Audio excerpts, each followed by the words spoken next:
আপনারা যে মেশিনটি দেখতে পাচ্ছেন এটা মেড ইন তুরস্কের ব্লাস্টি ব্র্যান্ডের একটি মিল্কিং মেশিন, 25 লিটার ক্যাপাসিটি, যা দ্বারা সহজেই ঘন্টায় 8 থেকে 10টি গাভী থেকে দুধ দোয়ানো যায়। হ্যাঁ, দুধের ফ্লোটা অনেক সুন্দর আসে, অনেক ভালো হয়।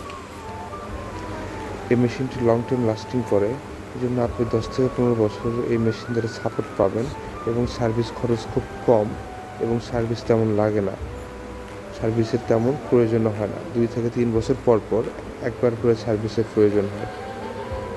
এই মেশিনের শব্দ কম।